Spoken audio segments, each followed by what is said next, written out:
passing hour, we get closer and closer to the weekend, and for some of us, that's going to mean the mild temperatures before the bottom drops out. But it is a 3-day weekend, so that could definitely impact or perhaps help your weekend plans. We're hoping it helps, but if not, it's your friend Paul Goodlow, your friend Felicia Combs. We are going to edge you through the weekend and through all of this craziness that is in the forecast. And some of the craziness coming down, that is a huge difference. I mean, you're talking about totally different regions that are going to be impacted based on the inconsistencies of these forecasts. And the reason why is the American right now is handling this low differently. It's creating a low with the cold air and is pushing in the Gulf, but the cold Arctic air is like, it's matumboing this event. It's like, no, not on my coast, and pushing it too far south to have the interaction too far onshore. So you still have a chance for Texas seeing some snow, but the rest of the Gulf Coast doesn't see much until maybe the Carolinas. Yeah, that's something we're going to have to watch very closely.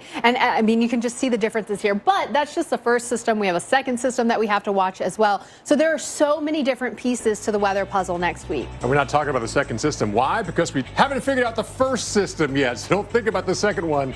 Get up to date on this first system. This is where we had the snowfall last Monday. Now, this is the same model that we're about to show you. This is Monday at 7 p.m. Let's take a look at Tuesday at 7 a.m. So we just went from kind of not a whole lot on the map to crazy snow for Texas, Louisiana, Mississippi. We're all doing like, what? Right. And then the next run, well, okay, holes are missing here, but still a swath of heavy snow. And then, you know, yesterday's run, still, but everything is farther north than it is today. So big time differences. And, you know, when you're seeing, and this is all the same model we're showing you. So when you're seeing the same model bouncing back and forth on this, what that tells us is that we're not seeing a trend with it so much as them coming into a confident pattern. And that means it probably doesn't know exactly what it's doing yet. Right now, the Euro is definitely saying this low is going to kind of hug the coast here and bring some snow down to the Gulf Coast.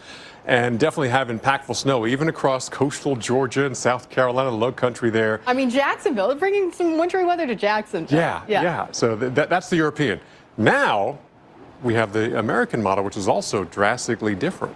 Now, what you'll notice here is the American model, less confidence of at least an inch of snow. But where my eyes go when I look at this is Texas, Louisiana, and then I'm keeping a close eye on portions of the Virginias, the Carolinas as well. But the American model is not as confident in that snow. Same scenario. Last Monday's, okay, big time snow here in Texas, nothing in Atlanta, Montgomery, but also something off the Carolinas. That's right. Now that was Monday. Look at Tuesday. Now when you look at this, what I see when I look at this is it looks similar to the European run on Tuesday. Right. So that might be showing some semblance of a trend, but not really. And then Tuesday night's run is different. So what we're seeing here is consistently inconsistent, and the models are inconsistent as well. So you're like, what in the world? Should you just close your eyes and throw a dart in terms of where the heavy snow is? Because it seems like it's changing that way. Right. So, and then now as we're looking at the Wednesday evening, I mean, there's nothing down here. It's all displaced off to the north. That is a huge difference. I mean, you're talking about totally different regions that are going to be impacted based on the inconsistencies of these forecasts. And the reason why is the American right now is handling this low differently. It's creating a low with the cold